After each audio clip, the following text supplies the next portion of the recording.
How you doing today, guys? My name is JonSiiN. I'm a knife maker. Today I want to talk to you about audio manipulation inside a program called ShotCut for your YouTube videos. So stay tuned. I'd appreciate it if you'd hit that like button, follow button, subscribe button, whatever the hell the buttons or whatever down there. Maybe the thumbs up if you like it, thumbs down if you don't.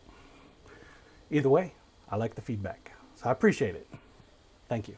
YouTube video editing is challenging, to say the least. Yeah. As a brand new person to YouTube, I went looking for a way to fix my sound issues. Good morning, everybody. My name is JonSiiN. I'm your host for today. With the provided music that YouTube provides.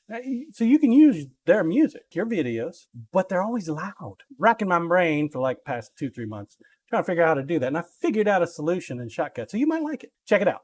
This is how I do it. So first things first, you have to go to your YouTube station, right? And you check this audio library off there on the bottom left, right? Now these are all the songs that YouTube provides you that you can use. And look, if you look over here, you can download them, right? So you need to download the sound first. Now you can also go to these filters and this attribution not required. That's pretty helpful for monetization from what I'm told, but I haven't had any issues with it yet myself. So check that out. Once you've downloaded it, you pull up your program ShotCut, right? So this is ShotCut. So what I've taken is the downloaded music file, put it into my ShotCut. So if we play it, you can tell it's like really loud and it's drowning me out and I can hardly hear anything, right? Well, if you go over here to filters, right? Click the filters button, this little button right here. You do an add, and gain and volume. That's what you're looking for, right? So I already have it there. Gain and volume. So if this is 00 dB and it's set to 0 dB, right, for volume, this is the export sound that it's going to be. Do the gain and volume, and then you just adjust it to the side, the level you want.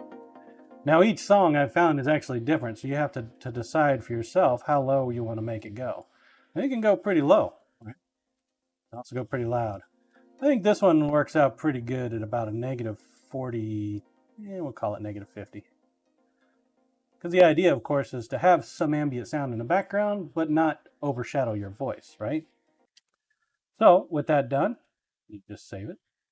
Go over here to export. Export it as an MP3 file.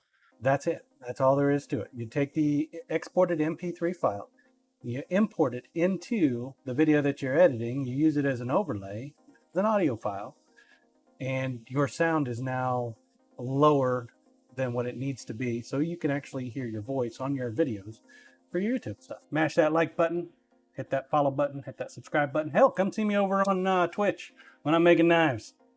I stream Mondays, Wednesdays, and Fridays. Thank you. Have a good day.